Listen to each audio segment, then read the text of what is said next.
My spirit, do my soul. Welcome onto the show. Praise the living God Jesus. And I hope you are okay. I hope you are having a fabulous time. You are having a good day.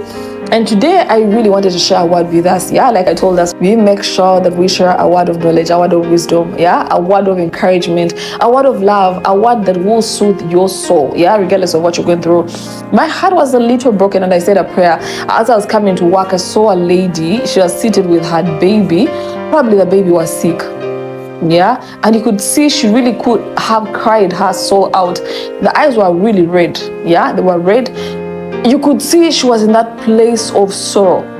She was seated by, the veranda, a veranda of some, pharmacy. And I looked at her, I felt so sad. I said a prayer because I couldn't get to her. I was rushing to come. But I said, Father, if you really want me to help her, let her look at me. You know those prayers that you say, and you're like, Father, let her look at me. I tried to wave because I wanted her to come. But she couldn't, or she didn't anyway. She was so much taken in worries. Like you could see there was something worrying her. And I think it must have been something to do with her little one, her child. So she was trying to make a call. I don't know, because in my head up, I was thinking maybe she needs transport and I can help. But I tried, you know how you try to really get to a person, but nothing. So I realized she was going through a worry. She was going through a situation because her eyes were red, like from crying, and she was trying to call. I think the person wasn't picking her. She kept on trying to call. And then I had in my spirit to share with us, probably you are going through the same situation like I've just described. You're crying your lungs out. I don't even know what to say. There's that moment why you have anxiety or anxieties. You have a worrying situation and you're looking left and right, up and beneath. You're saying, where is my help going to come from? And who's going to come through for me? You don't even know what to do. Well, I have a scripture for us, yeah, everyone, because let me tell you the truth, whether you're who, everyone goes through that trying time, that trying moment, where your anxieties are up, where your worry levels are up, why you don't know what to do, you're in that situation, yeah, everyone goes through it. Even Jesus had that wilderness moment, yeah. But the Bible tells us in 1 Peter 5, 6 to 8, let's read 6 actually, that's where I want to dwell. The Bible says, therefore, humble yourselves under the mighty hand of God, that he may exalt you in due time. 7, the kapara I want us to dwell on. It says, casting all your care, your worries, your burdens, your anxiety upon him, for he cares. Child of God, there are people we cry to, and yet they could be the source of our problems. I told us I used to watch a lot of movies, and you would see a person run to the very person that caused them the same problem they are facing. Because God hid our hearts. We cannot know what you think for me or what you desire for me, yeah, and I'll never know, except for the mercies of the Lord to reveal the heart of man to another man. But you'll never know. You're crying to that person, pouring out your heart, which is okay, but you're pouring to the wrong person. You think my help, my solution is going to come from this person. Maybe you're wrong. He's telling us, cast all your burdens, cast all your financial burdens, cast all your marital burdens. Counselors are going to help, yes, but first cast them unto me. Let me look for the right counselor that I will give words unto, and he will give you the words that you need to hear, not what you want to hear. He's telling you, child of God, maybe you're worried about school fees. That situation has coiled you up. You're like alone in a pity party corner. You're crying yourself out. You're saying, what am I going to do? You've told people, you realize that you tell people, they just know about your situation. Most of the times they don't even help. That's why people get to extremes of killing themselves. Why? Because they believe I've told everyone about it. I have told Uncle so and so. I even told Thingy about my problem, but I did not get help. What happens eventually? They lose all the hope, and they're like, if Thingy didn't help me, this one didn't help me, this one didn't help me, who am I left with? No one. They kill themselves. I don't know if you get what I'm saying. God is saying, humble yourselves. Come to me, not me, but God. Come to him, the one who cares about your burdens. He's your father. He didn't want to see you go through that pain that you're carrying, child of God. You've carried that pain for a very long time. Maybe it's a marital issue. The person is not understanding you. You're either not understanding them. You're on the verge of a breakup. You're saying, my heart is heavy. And he's saying, no, it's heavy because you're carrying the cross that I'm meant to carry for you. Yeah? Maybe it's a bank loan issue. You don't know what to do. Yeah, you literally see everything wash away in your eyes. Everything is fading away. Everything is going away. And you've tried to put meetings for people to solicit money for you. The money doesn't add up. Yeah, you even try to call everyone you think, from loan to loan, from bank to bank. The solution is casting those burdens unto the Father. Not only who cares, but one who is able to do exceedingly, to do abundantly, to give you grace to carry you through. Not only to give you grace, but to handle your situation. Yeah, I love the revelation of a man who sang that I love the way you handle my situation. That person must have come to a situation that no one was able to handle it. But when he came to Jesus, when he came to God, he said, no, I have found a man who has handled my situation well. A man who has handled my situation better. And oh yes, I love the way that you handle my situation. Cast your burdens unto God, not to man. Man fails. Man has limitations. Man has a limit. Yeah? Man has a level to which they can help. But there's a God who says, I genuinely care about you. I genuinely carried it on the cross of Calvary. Let me carry it for you. Let me soothe your soul. Let me answer that. Let me talk to this person who will come through for you. You have a disease. Who can help you? You're going to carry that anxiety for the longest time possible. Why don't you give me that care? And I carry that affliction for you. Because anyway, I sent my only begotten Son, gave him for ransom for your life. He is a God of possibilities. Whatever is impossible to man, God says, it is only impossible to man. And I feel like testifying. My sister in Bali, you sent me a message telling me how you don't have school fees, you don't have rent, you don't have everything. And that is exactly what I'm talking about today. That when you cast your burdens, you just cast those burdens, that you give them to God.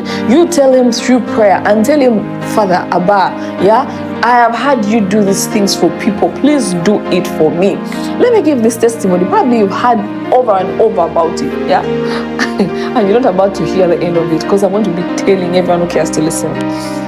When you learn to cast your cares onto God, He knows how He'll handle it. Yeah, He knows how He'll handle that situation. Probably you've cast your burdens unto the lawyers, they've failed you, you're now arrested, you're in prison, but you knew that this lawyer could not fail me. You probably cast your burdens unto the doctors, thinking this is the best doctor that I will ever have, and you told them your issues. It's not bad, you know. I'm not downplaying the part they can play, but all I'm saying is that there's a bigger God who wants you to cast your burdens, because He will never fail. And today, as we are speaking, the cancer is growing and growing and growing. The tumor is growing and growing and growing. And there is some of us that God has healed from diabetes. Yeah, God healed me from diabetes. Yeah, I went to hospital. They told me, Banana, they gave me news. Like any other person, of course, I got worried. I was like, what, me? How? They told me your eating habits, and it's true. Yeah, I used to eat a lot of junk. Now, what happened was the devil brought in what? Diabetes. But when I went to hospital, they were telling me, you know how you go to that hospital and you literally see people who are of age, yeah? Like they are, not that they are young, no, but they are of age, like in the evening days, eh? So for me, I was there with like a tiny body carrying diabetes, the line after line, yeah? The professor saw me and said, what's wrong with you? Like, why would you have diabetes? Yeah? He told me, now you have to take medication until, I said, until when? Like, I was about to take medication every day. When I got that paper that had results of diabetes, they gave me a lot of medication that I had to take every day. I'm a person who loves fasting. Now I could not fast because the devil was what? The devil had inflicted my body. So the doctor told me, make sure you eat breakfast on time. You have to eat midday. You have to eat lunch. Make sure you eat supper, because the medication has to be taken in between. You get? I looked at myself not fasting anymore. I said, no. Let me first deal with this situation. I took my paper, laid it on the floor. I prayed, rotating around it. I did not stop medication immediately, no. Because we have to have wisdom, yeah? But I put the paper down. I held it. I said, Father, you are the Father of everything, every blood, every vessel, every tissue. I said, Father, the Bible tells me in Isaiah 53 that your stripes took away my pain. You see how I'm casting my cares upon Him? because I was scared, you people, let me tell you the truth. When I saw how diabetes destroys a person's body, when I saw how people were literally fighting for their lives in hospital, I said, now this is where I'm headed. The devil started whispering. I said, no, let me cast my burdens unto God. I went for praise and worshiping. I started praising, telling God, you are God. You are mighty warrior, great in battle. You're going to win this thing for me. I went back to hospital. They gave me the same results. They told me, no, it's there, decreasing a little, but it's still there. Yeah, don't lie to yourself. You're going to carry this medication until. I went back home. I told God, you're not a man that you should lie. You're not a man that you can fail. You said if I cast my burdens and cares unto you, you will satisfy my soul. You will make me happy again. You care for me enough to heal this disease. Hey, I went back the third time. It was decreasing little by little. By the time I went back, the doctor looked at me and said, what have you been doing? Now in my heart I'm thinking, maybe it has shot up again. He told me, you don't have it in the system. Yo, I learned that you can carry your burdens unto the Father. Testimony 2.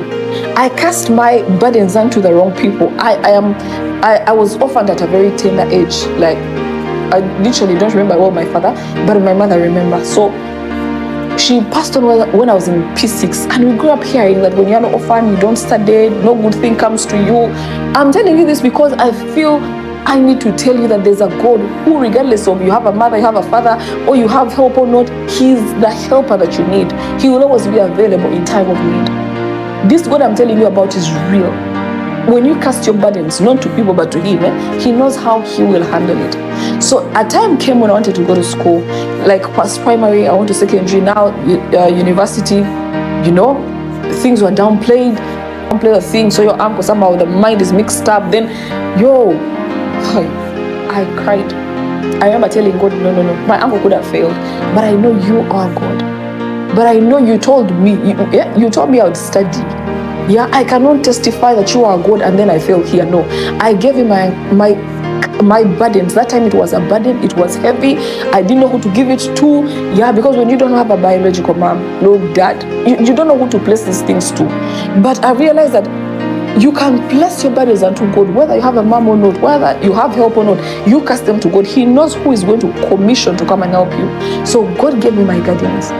You guys, I didn't see, because God tells us that His ways are not our ways. My ways were in my uncle, my ways were in my aunties, those are the ways I was seeing. Then God brought me back here. This person took me to the very university I wanted. I was like a minister's child. I would be driven to school, I would be brought back, I would be given everything I desired. Yeah, God has never looked back. He says, I am the father to the fatherless, and I am the mother to the motherless. Cast your burdens unto me. Yeah, I am God. What will fail me? Let me tell you. Let me share with you a scripture. He says, Psalms 55:22. Yeah, I'm giving you more scriptures. Cast your burdens unto the Lord, and He shall sustain you. When you learn to cast, He will sustain you, and He shall never permit the righteous to be moved. God is to carry your burdens and give you the daily strength you need. He carries your burden, and for you just move your body. You don't know how you survive. The bank is telling you we are coming for the house, but how will give you the strength? They will find you in the morning singing and praising, and they'll be like, this person mad? We thought she would be like worried. The bank promised to take the things, yeah, but no, you have the strength because God is carrying your burden. If I was traveling, yeah, and then I have someone who carries my bag, do you think I'll feel the weight of the bag? No, someone is carrying it for me. So me, I don't feel the weight, so I will walk because I don't feel the burden. So God is saying, give it to me. Yeah, I'm the Alpha and Omega. Give it to me. Yeah, maybe it's rent, it's fees, it's health issues. Yeah, you have an embodiment of evil spirits running around you. Yeah, wicked powers. Cast it all to you. Even when it's bad news, even when they tell you you'll never be this, you just cast them unto God. How? Prayer, faith. If you can't fast, tell God it's you. Yeah, I love that song. Mighty warrior, great in battle, Jehovah is your name. I love it because it tells you who we cast our burdens to, that He's Jehovah, the mighty warrior. And He's saying, what is too hard? Why are you crying? Why are you carrying the burden that I am supposed to carry for you? It's more like my child carrying a heavy bag that I'm supposed to carry. My child will feel the burden, sorry. Because she or he is carrying the bag that I'm meant to carry as a man. So God is saying, why are you carrying the burdens I'm meant to carry for you? Cast them unto me. Cast them to God, child of God, and He will tell me. You just try it. He will tell me. Child of God, cast your burdens. Cast them unto Jesus, for He cares for you.